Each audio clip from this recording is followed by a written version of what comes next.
खुशामदीद friends, कैसे हैं आप सब। उम्मीद करती हूँ कि आप सभी खैर आफियत से होंगे। फ्रेंड्स, ये video previous year 2021 TSSB TGT Urdu का पेपर है, फीमेल कैटेगरी का। तो आप सभी से ध्यान से देखेंगे, क्योंकि प्रीवियस ईयर का पेपर जब हम सभी सॉल्व करते हैं, इससे हमें काफ़ी ज़्यादा मदद मिलती है। तो चलिए शुरू करते हैं। पहला क्वेश्चन है कि उर्दू किस ज़बान का लफ्ज़ है। सबसे पहला क्वेश्चन है कि उर्दू किस ज़बान का लफ्ज़ है। सबसे इजी तो सबको पता है, तुर्की। ठीक है, यहाँ पे पहले से ही सॉल्व है। रेख्ता किस ज़बान को कहा जाता है। उर्दू को कहा जाता है। ग्रीन टिक जिस पे दिख रहा है वो आंसर सही है। ठीक है, किसे कहा जाता है रेख्ता ज़बान। उर्दू को कहा जाता है।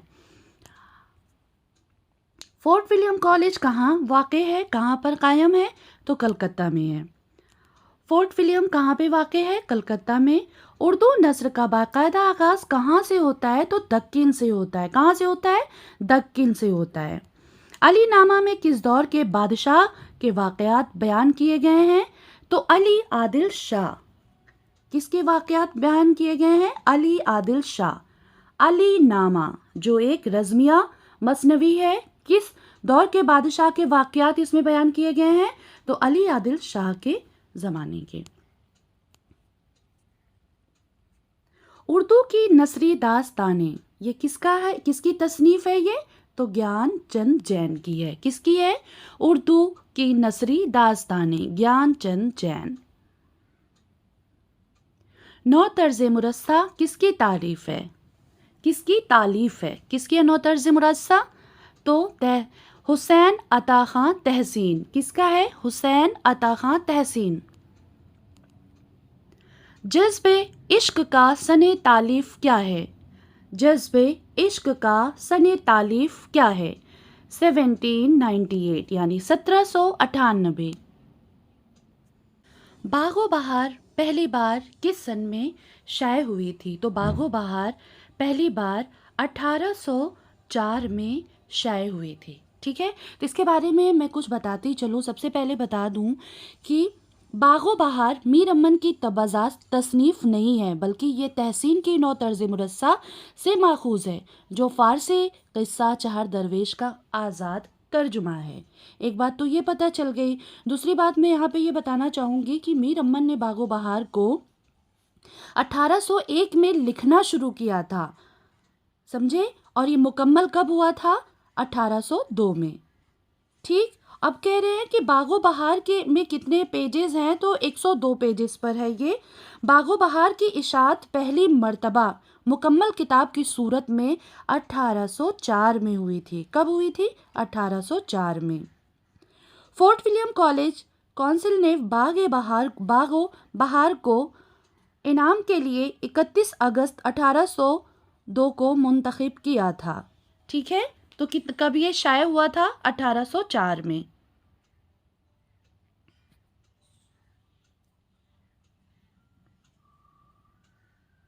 मुरातुल उरूस किसकी तसनीफ़ है, डिप्टी नज़ीर अहमद की तसनीफ़ है। आप सबको पता है, डिप्टी नज़ीर अहमद। मुरातुल उरूस डिप्टी नज़ीर अहमद। बाज़ार हुस्न किसका नसरी सिन्फ है, तो बाज़ार हुस्न नॉवेल है। ठीक है, और ये मुंशी प्रेमचंद का है, बाज़ार हुस्न। टेढ़ी लकीर में कहानी किसके इर्द गिर्द घूमती है, तो समन के इर्द गिर्द घूमती है। किसके इर्द गिर्द, समन, टेलर से जो शादी करती है। टेढ़ी लकीर समन के इर्द गिर्द घूमती है, जो सबसे मजबूत किरदार है। गौतम नीलंबर किस नावल का किरदार है, तो आग का दरिया है। किसका है, आग का दरिया, गौतम नीलंबर आग का दरिया नावल का किरदार है। नसीरुद्दीन हाशमी की किताब का नाम क्या है, तो दक्किन में उर्दू है। नसीरुद्दीन हाशमी की किताब का नाम क्या है, दक्किन में उर्दू। आप सभी ध्यान देंगे, जिस पर टिक लगा हुआ है, ग्रीन टिक है जिस पर, वही इसका आंसर है। बाकी तो क्रॉस क्रॉस कर दिया। मैं ज़्यादा टाइम नहीं लेना चाह रही हूँ कि चारों ऑप्शन बताऊँ फिर आपको आंसर बताऊँ, ऑलरेडी इसमें सब कुछ हो रखा है।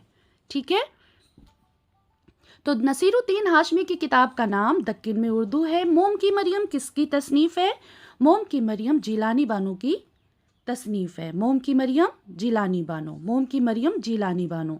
दक्कन में उर्दू के अव्वलीन नमूने किस दौर में मिलते हैं? रिपीट क्वेश्चन, दक्कन में उर्दू के अव्वलीन नमूने किस दौर में मिलते हैं? तो बहमनी दौर में। कहाँ मिलते हैं? बहमनी दौर में। दक्कन में उर्दू के अव्वलीन नमूने किस दौर में मिलते हैं? बहमनी दौर में, बहमनी दौर में। आग का दरिया के आगाज में किस शायर की नज्म का टुकड़ा दर्ज है? तो किस आगाज जब शुरुआत होती है तो टी.एस. एलियट का है, फिर बीच में जिगर मुरादाबादी का है, गालिब का है, इकबाल का है ना, लेकिन आग का दरिया टी.एस. एलियट का है। आग का दरिया के आगाज में किस शायर का नाम है टी.एस. एलियट की नज्म का एक टुकड़ा दर्ज है। फिरदौस बरी किसकी तसनीफ है? फिरदौस बरी मौलाना अब्दुल हलीम शरर की है। फिरदौस बरी मौलाना अब्दुल हलीम शरर, मौलाना अब्दुल हलीम शरर, मौलाना अब्दुल हलीम शरर, मौलाना अब्दुल हलीम शरर फिरदौस बरी। अफसाने को एक नशिस्त में ख़त्म हो जाना चाहिए। अफसाने को एक ही नशिस्त में ख़त्म हो जाना चाहिए, ये जुमला किसका है? तो ये एडगर पू का है। इसमें ब्लर आ रहा है, आई थिंक एलन पू का है ये। एक बार फिर से देख लें, आप सभी पढ़ लेंगे आंसर को। किसने अपने अफसानों में हिंदू देवमाला का इस्तेमाल किया? तो राजेंद्र सिंह बेदी ने किया। किसने किया? हिंदू देवमाला का इस्तेमाल किसने किया अपने अफसानों में? तो राजेंद्र सिंह बेदी ने किया। किसने किया? राजेंद्र सिंह बेदी ने अपने अफसानों में हिंदू देवमाला का इस्तेमाल किया, राजेंद्र सिंह बेदी।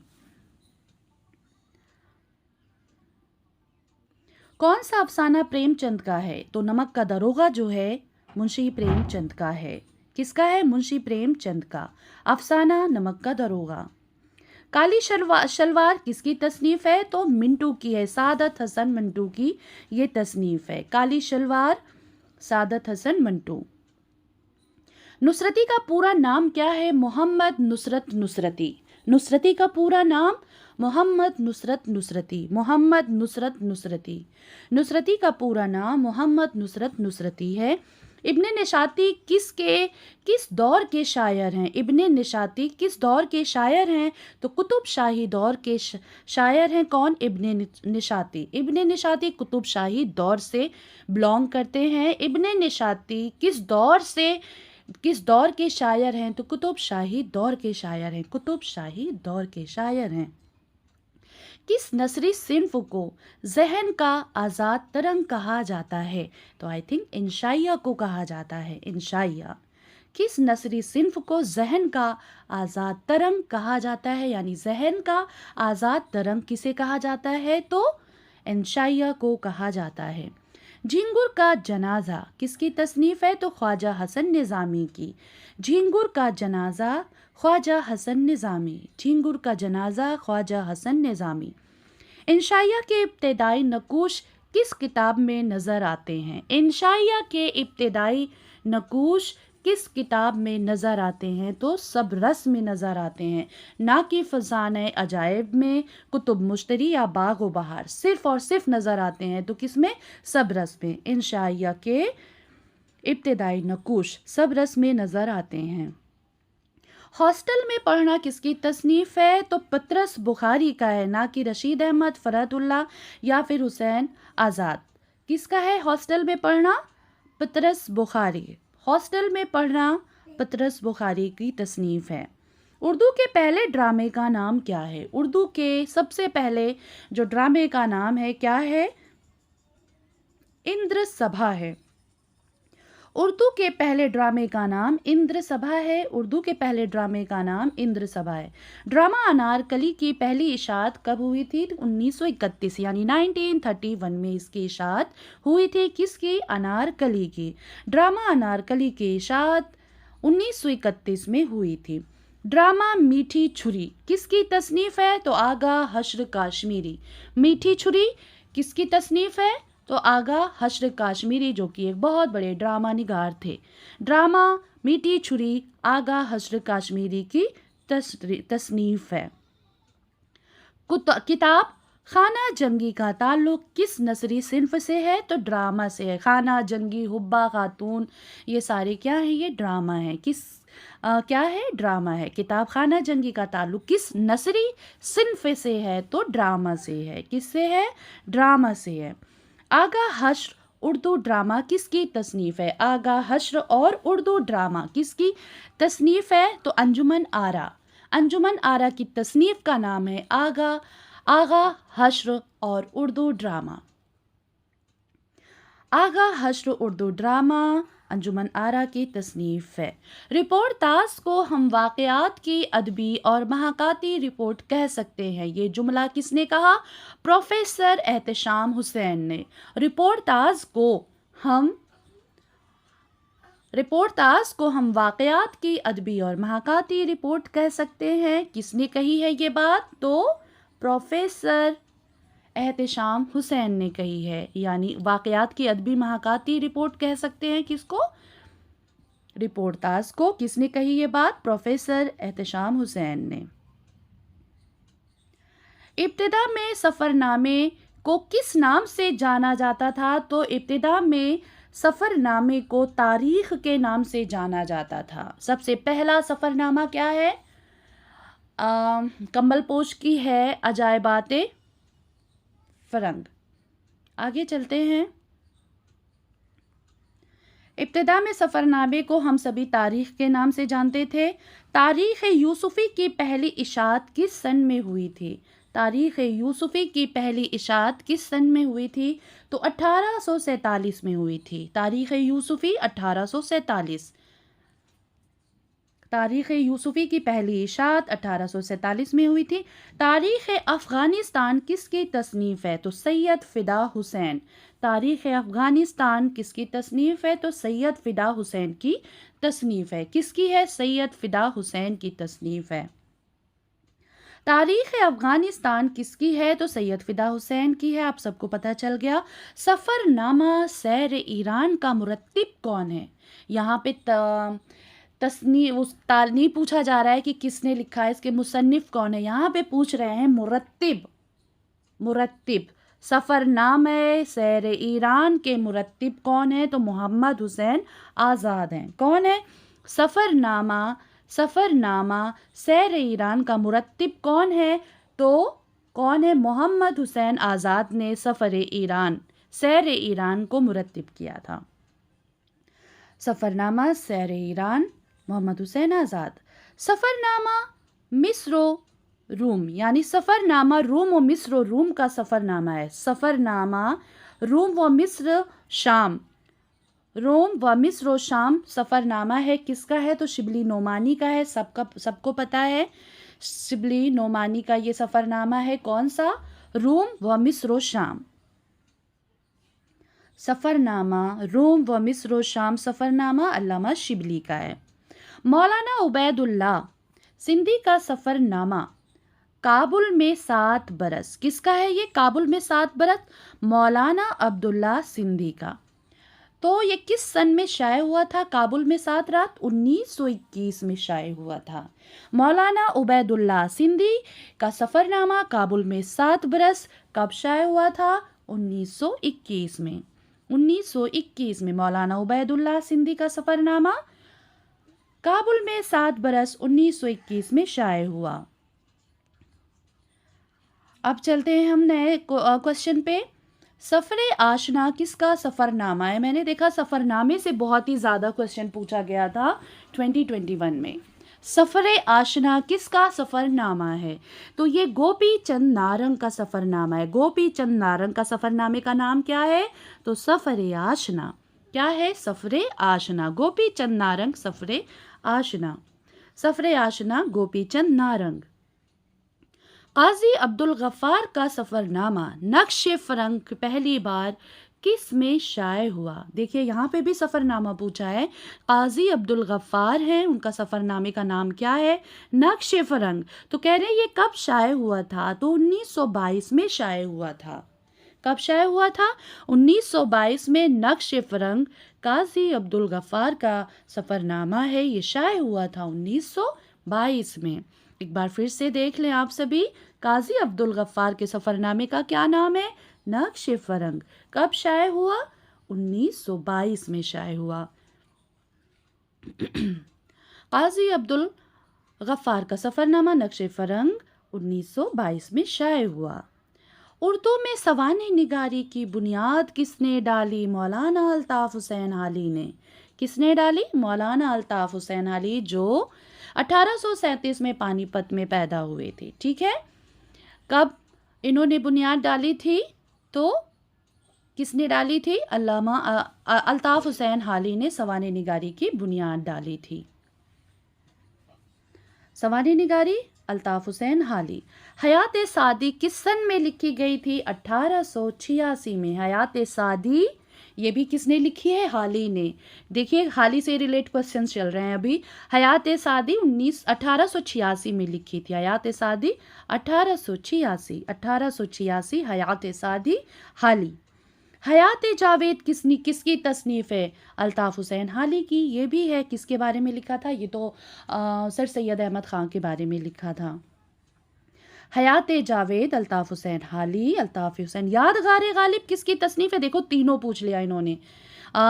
यादगार गालिब अल्ताफ़ हुसैन हाली किसके उसमें लिखा है? ये मिर्ज़ा गालिब के बारे में लिखा है। यादगार गालिब हाली। सिलसिला रोज़ और शब किसकी खुद नविश्त है? तो स्वालिहा आबिद हुसैन की है, खुद नविश्त है। ये किसने लिखी है? स्वालिहा आबिद हुसैन ने। सिलसिला रोज़ और शब स्वालिहा आबिद हुसैन की खुद नविश्त है। दास्तान गदर किसकी तसनीफ़ है? ज़हीर दहलवी की। दास्तान गदर यानी 1857 के गदर के ऊपर इन्होंने लिखा है, ये ज़हीर दहलवी ने लिखा है। किसकी तसनीफ़ है ये? ज़हीर दहलवी। दास्तान गदर ज़हीर दहलवी। ख्वाजा हसन निज़ामी की आप बीती किस सन में शाये हुई थी? ख्वाजा हसन निज़ामी की आप बीती किस सन में शाये हुई थी? तो 1919 में। किसकी आप बीती? ख्वाजा हसन निज़ामी की आप बीती 1919 में शाये हुई थी। सर सैयद रज़ा अली की आप बीती का नाम क्या है? सर सैयद रज़ा की आप बीती का नाम क्या है? आमाल नामा। क्या नाम है? सर सैयद रज़ा अली की आप बीती का नाम क्या है? आमाल नामा। सर सैयद रज़ा अली की आप बीती है आमाल नामा। कसीदा किस ज़बान का लफ्ज़ है? तो आप सबको पता है, अरबी ज़बान का लफ्ज़ है। कसीदा अरबी ज़बान का लफ्ज़ है। अब कसीदे के कितनी किस्में? कसीदे की कितनी किस्में हैं? तो 2 किस्में हैं। कितनी किस्में हैं कसीदे की? 2 किस्में हैं। कितनी? एक तमहीदिया और एक खिताबिया।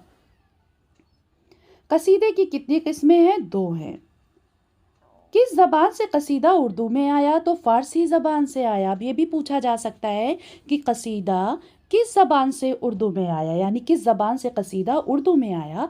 तो फ़ारसी ज़बान से आया। किस ज़बान से कसीदा उर्दू में आया? फ़ारसी ज़बान से आया। उर्दू में कसीदा निगारी का आगाज़ कहाँ से होता है?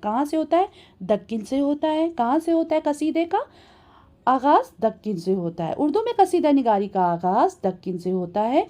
खाकानी हिंद का खिताब किसे मिला था? तो ज़ौक़ इब्राहीम को मिला था। शेख मोहम्मद ज़ौक़ को मिला था। ठीक है, खाकानी हिंद का खिताब ज़ौक़ को मिला था। ज़ौक़ की वफ़ात किस सन में हुई थी? तो 1854 में। एक चीज़ ध्यान रखने वाली बात है, अगर ये क्वेश्चंस पूछ रहे हैं तो जैसे मान लीजिए हाली से रिलेट इन्होंने पूछा तो 4 से 5 क्वेश्चन उनसे पूछा। अब देखिए मिर्ज़ा ज़ौक़ से पूछा तो इनसे भी 2 से 3-4 क्वेश्चन पूछा है। तो कोई भी चैप्टर, कोई भी चीज़ आप पढ़ते हैं तो उसे शुरू से लेकर आखिर तक अच्छे से पढ़ें। ज़ौक़ की वफ़ात 1854 में हुई थी। मसनवी का फ़नी इम्तियाज़ क्या है? हर शेर के मिसरों का हर काफ़िया होना। हर शेर के मिसरों का हम काफ़िया होना, यानी मसनवी का फ़नी इम्तियाज़ क्या है? ये सवाल पूछा जा सकता है कि मसनवी का फ़नी इम्तियाज़ क्या है? तो हर शेर के मिसरों का हम काफ़िया होना ही होना है। मसनवी ज़हरे इश्क किसकी तसनीफ है? शौक। शौक लखनवी किसकी है? शौक लखनवी। मसनवी ज़हरे इश्क इन्होंने 3 लिखी थी, ठीक है, 3 मसनवियाँ लिखी थी जिसमें ज़हरे इश्क बहुत मकबूल व मारूफ हुई थी, शौक लखनवी। मसनवी बिकट कहानी किसकी तसनीफ है? अफजल पानीपती। बिकट कहानी अफजल पानीपती, बिकट कहानी अफजल पानीपती की है। तूती नामा मसनवी कहाँ लिखी गई थी? तूती नामा मसनवी कहाँ लिखी गई थी? तो गोलकुंडा में लिखी गई थी। तूती नामा मसनवी, तूती नामा मसनवी गोलकुंडा में लिखी गई थी। कहाँ पे? यहाँ पे देखिए कितने ऑप्शन दिए। तूतीनामा कहाँ लिखी गई थी? दिल्ली, लखनऊ, बीजापुर, लेकिन आंसर हमारा होगा गोलकुंडा। तूतीनामा कहाँ लिखी गई थी? कहाँ लिखी गई थी? तो गोलकुंडा में लिखी गई थी। मसनवी यूसुफ जुलेखा किसकी तसनीफ है? यूसुफ जुलेखा किसकी तसनीफ है? मीरान हाशमी की है। मीरा हाशमी, मीरा हाशमी, नून गुन्ना लगा दिया है इसमें। यूसुफ जुलेखा मीरा हाशमी की तसनीफ है। किसकी है? यूसुफ जुलेखा मीरा हाशमी, मीरा हाशमी, यूसुफ जुलेखा मीरा हाशमी की तसनीफ है। मीर हसन की मसनवी का क्या नाम है? सहरुल बयान। अब ये तो सबसे ज़्यादा सबको याद होगा, मुझे नहीं लगता कि कोई भी उर्दू अदब पढ़ने वाला ऐसा हो जिसे ये बात ना पता हो कि मीर हसन की मसनवी का नाम क्या है? सहरुल बयान है। मरसिया में किस ज़बान का लफ्ज़ है? मरसिया किस ज़बान का लफ्ज़ है? तो अरबी ज़बान का लफ्ज़ है। मरसिया अरबी ज़बान का लफ्ज़ है। मरसिया अरबी ज़बान का लफ्ज़ है। कौन सा जुज़ मरसिया के अज्ज़ाए तरकीबी में शामिल है? तो देखिए मतला आ गया, तशबीब आ गया, गुरेज़ आ गया, लेकिन ये सारी चीज़ें तो ये देखिए गुरेज़, तशबीब ये कसीदा में आता है ना, मतला आता है गज़ल में, शहादत, बैन, चेहरा, सरापा, ये सारे 8 वो हैं, जुज़ हैं, अज्ज़ाए तरकीबी हैं जिसमें शहादत है, शहादत के बाद बैन आता है, तो ये मरसिए का है। ठीक है, मरसिए का अज्ज़ाए तरकीबी में शामिल है तो शहादत है। बैन आ जाता तो आप बैन पे लगाते, सरापा आता तो सरापा पे लगाते, चेहरा पे आता, आमद रजस पे आता तो आप मरसिया पे ही लगाते। कौन सा जुज़ मरसिया का है? तो शहादत है। मरसिया के अज्ज़ाए तरकीबी कितने हैं? 8 हैं, अभी बताया था मैंने। मरसिया के अज्ज़ाए तरकीबी 8 हैं। सबसे लास्ट वाला क्या होता है? बैन होता है, और सबसे पहला चेहरा होता है। मिर्ज़ा दबीर की किस सन में पैदा हुए थे? यानी कि मिर्ज़ा दबीर की, अभी देखिए मरसिया से क्वेश्चन चल रहा है ना, देखिए अब दबीर के बारे में पूछा। ये जो है मरसिया के सबसे नामी गिरामी लोग हैं। मीर अनीस मीर दबीर का नाम सुना होगा। मरसिया के सबसे आला व मशहूर शायर हैं, मरसिया निगार हैं। तो ये 1803 में पैदा हुए थे। और मीर अनीस कब पैदा हुए थे? 1802 में। सिर्फ एक साल का फ़र्क है। मिर्ज़ा दबीर दिल्ली में पैदा हुए 1803 में, और मीर अनीस पैदा हुए थे फैज़ाबाद में 1802 में। मीर दबीर 1803। मरसियाए दहली मरहूम, मरसियाए दहली मरहूम किसकी मरसिया? तो हाली की है। मरसिया दहली मरहूम किसका मरसिया है? तो हाली। हाली ने शख्सी मरसिया बहुत ज़्यादा लिखते हैं, शख्सी मरसिया हाली ने बहुत सारे लिखे हैं। मरसिया दहली मरहूम हाली ने लिखा है। किसने लिखा है? हाली, अल्ताफ़ हुसैन हाली ने। मीर अनीस का असल नाम क्या था? तो मीर बब्बर अली अनीस था। देखिए अभी सब मरसिए से ही क्वेश्चंस चल रहे हैं। मीर अनीस का असल नाम क्या था? मीर बब्बर अली अनीस, मीर बब्बर अली अनीस।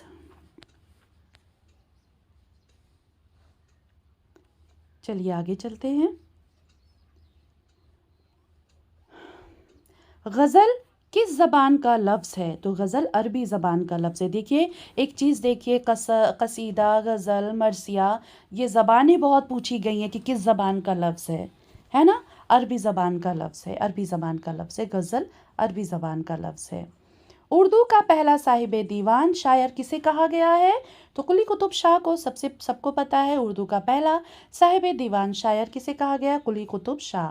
उर्दू का पहला साहिब दीवान शायर कुली कुतुब शाह को कहा गया है। फ़ानी बदायूनी ने पहली गज़ल कब कही थी? तो 1890 में। इस टाइप के क्वेश्चंस मुझे बहुत ही ज़्यादा टफ़ लगते हैं, लेकिन टफ़ कुछ नहीं होता, हम टफ़ बनाते हैं। अगर हम अच्छे से पढ़ाई करेंगे, ध्यान लगा के पढ़ाई करेंगे तो ये चीज़ें भी हमें याद हो जाती हैं। फ़ानी बदायूनी ने पहली गज़ल कब लिखी थी? तो 1890 में लिखी थी। ठीक है, आगे चलते हैं। फ़ानी बदायूनी ने पहली गज़ल कब लिखी थी? तो कब लिखी थी? 1890 में। फ़ानी बदायूनी का पूरा नाम क्या है? तो शौकत अली ख़ां फ़ानी बदायूनी। शौकत अली ख़ां फ़ानी बदायूनी। शौकत अली ख़ां फ़ानी बदायूनी। ठीक है, आगे चलते हैं। शौकत अली ख़ां फ़ानी बदायूनी। मतला किसे कहते हैं? अब देखिए गज़ल से ही सब कुछ चल रहा है। मतला किसे कहते हैं? गज़ल का पहला शेर जो होता है वो मतला कहलाता है। सिंपल सी बात है। मतला किसे कहते हैं? गज़ल का पहला शेर जो होता है उसे मतला कहलाते हैं। गज़ल बजा तौर पर उर्दू शायरी की आबरू है, ये बात किसने कही? तो रशीद अहमद सिद्दीकी ने कही। जहाँ पे गज़ल की खूब तारीफ़ हो वहाँ समझ जाना रशीद अहमद सिद्दीकी ने खूब बढ़ चढ़ के गज़ल की तारीफ़ करी है। गज़ल बजा तौर पर उर्दू शायरी की आबरू है, किसने कहा? रशीद अहमद सिद्दीकी ने कहा। रशीद अहमद सिद्दीकी ने कहा। मुसद्दस व नज़्म है जिसके हर बंद में, मुसद्दस वो नज़्म है जिसके हर बंद में कितने मिसरे होते हैं? 6 मिसरे होते हैं। मुखम्मस होता तो 5 मिसरे होते। मुसद्दस वो नज़्म है जिसके हर बंद में 6 मिसरे होते हैं। मुसद्दस वो नज़्म है जिसके मिसरे में 6 मिसरे होते हैं। और मरसिया भी मुसद्दस की हैयत में ही लिखी जाती है। मजमुआ नज़्म हाली में, मजमुआ नज़्म हाली में शामिल नज़्म हाली ने कहाँ पढ़ी थी? तो कहाँ पढ़ी थी? एक मुशायरा हुआ था लाहौर में, अंजुमन पंजाब के मुशायरे में पढ़ी थी, है ना। बरखारुद थी, बहुत सारी नज़में पढ़ी थी। मजमुआ नज़्म हाली शामिल नज़्म हाली ने कहाँ पढ़ी थी? तो अंजुमन पंजाब में। रूह कायनात किसका शेरी मजमुआ है? फ़िराक गोरखपुरी का। रूह कायनात फ़िराक गोरखपुरी। रूह कायनात फ़िराक गोरखपुरी। रूह कायनात फ़िराक गोरखपुरी। दीन व सियासत, दीन व सियासत किसने लिखी है? तो अल्लामा इकबाल ने लिखी है। दीन व सियासत किसकी नज़्म है? अल्लामा इकबाल की नज़्म है। किसकी नज़्म है? अल्लामा इकबाल की नज़्म है। दीन व सियासत।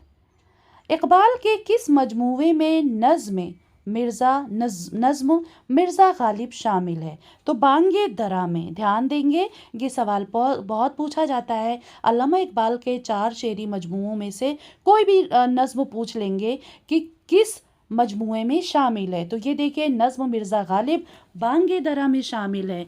नज़्म मिर्ज़ा गालिब बांगे दरा में शामिल है, ना कि ज़रब कलीम, बाल जिब्रील, अरमगान हिजाज। अरमगान हिजाज नहीं, इसमें किस में शामिल है? ये बांगे दरा में। क्या शामिल है? नज़्म मिर्ज़ा गालिब। किसकी है? अल्लामा इकबाल की है। ठीक है, इकबाल की नज़्म मिर्ज़ा गालिब बांगे दरा में शामिल है। तरक्की पसंद तहरीक की इब्तिदा कब हुई थी? इब्तिदा कब हुई थी? देखिए 1935 में। कब हुई थी? 1935। इब्तिदा कब हुई थी? किस साल में हुई थी? 1935 में। और पहली कॉन्फ्रेंस अगर पूछा जाए तो 1936 होगा, जिसको मुंशी प्रेमचंद की सदारत में हुई थी। तरक्की पसंद तहरीक की इब्तिदा 1935 में हुई थी। आगे चलते हैं। अलीगढ़ तहरीक किस सदी का तहरीक है? तो 19वीं सदी की तहरीक है। 19वीं सदी। अलीगढ़ तहरीक 19वीं सदी की तहरीक है। अलीगढ़ तहरीक 19वीं सदी की तहरीक है। 19वीं सदी की तहरीक है अलीगढ़ तहरीक। अंजुमन पंजाब कब कायम हुआ था? तो 1865 में। अंजुमन पंजाब 1865 में शाये हुआ था। 1865 में शाये हुआ था। ठीक है। 2 अदबी स्कूल किसकी तसनीफ है? 2 अदबी स्कूल अली जवाद जैदी साहब की है। अली जवाद जैदी। 2 अदबी स्कूल तसनीफ किसकी है? अली जवाद जैदी। अली जवाद जैदी।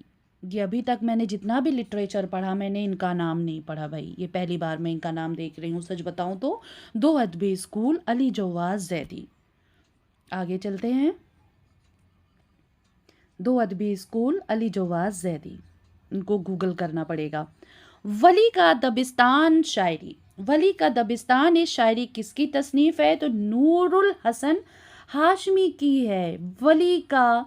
वली का दबिस्तानी, वली नहीं होगा, दिल्ली का दबिस्तानी शायरी होगा। आई थिंक दिल्ली का ही होगा, सॉरी। दिल्ली का दबिस्तानी शायरी किसने लिखा है? नूरुल हसन हाशमी ने। दिल्ली का दबिस्तान ए शायरी नूरुल हसन हाशमी। दिल्ली का दबिस्तान ए शायरी, दिल्ली का दबिस्तान है, लखनऊ का दबिस्तान है ना।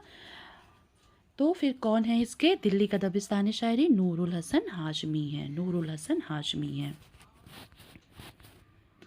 अब कह रहे हैं प्रोफेसर अबुलैस की तसनीफ़ है लखनऊ का दबिस्तान। अब देखो प्रोफेसर अबुलैस जो हैं इन्होंने कौन से दबिस्तान को लिखा है? तो लखनऊ की दबिस्तान शायरी। इनकी तसनीफ़ का नाम क्या है? लखनऊ की दबिस्तान शायरी के बारे में लिखा है इन्होंने प्रोफेसर अबुलैस ने, लखनऊ का दबिस्तान। और अभी हमने ऊपर किसका पढ़ा था? दिल्ली का दबिस्तान किसने लिखा था? दिल्ली का दबिस्तान शायरी नूरुल हसन हाशमी ने। और देखो लखनऊ का भी पूछ लिया, लखनऊ का किसने लिखा है? प्रोफेसर अबुलैस ने। ठीक है, प्रोफेसर अबुलैस ने लखनऊ का दबिस्तान शायरी लिखी है, इनकी तसनीफ है। सैयद सर अब्दुल कादिर किस रिसाले के मुदीर थे? सर अब्दुल कादिर मखज़न जो लाहौर से निकलता था, सर अब्दुल कादिर किस रिसाले के मुदीर थे? तो मखज़न के मुदीर थे। किसके थे? मखज़न। अल्लामा शिबली नौमानी के मज़ामीन किस नाम से शाये हुए? तो मक़ालात शिबली के नाम से शाये हुए। अल्लामा शिबली नौमानी के मज़ामीन किस नाम से शाये हुए? तो मक़ालात शिबली के नाम से शाये हुए। आदिल शाही ख़ानदान की सल्तनत का आगाज़ किस सन में हुआ था? आदिल शाही ख़ानदान, क्या पूछ रहे हैं? आदिल शाही ख़ानदान की सल्तनत का आगाज़ किस सन में हुआ था? तो 1490 में हुआ था। कब हुआ था? आदिल शाही ख़ानदान की सल्तनत का आगाज़ 1490 में हुआ था। 1490 आदिल शाही ख़ानदान का। मोहम्मद शाह तुगलक ने किस सदी में दक्कन को पाए तख्त बनाया था? मोहम्मद शाह तुगलक ने किस सदी में दक्कन को पाए तख्त बनाया था? तो 14वीं सदी में बनाया था। मोहम्मद शाह तुगलक ने कब बनाया था? 14वीं सदी में। किसको? दक्कन को पाए तख्त। बहमनी सल्तनत का ज़वाल किस सदी में हुआ था? तो 15वीं सदी में हुआ था। बहमनी सल्तनत का ज़वाल कब हुआ था? तो 15वीं सदी में हुआ था। 15वीं सदी में ज़वाल इनका आया था, इन पर ज़वाल आया था। ठीक है, आगे चलते हैं। आई थिंक ये हमारा उर्दू का पेपर हो गया।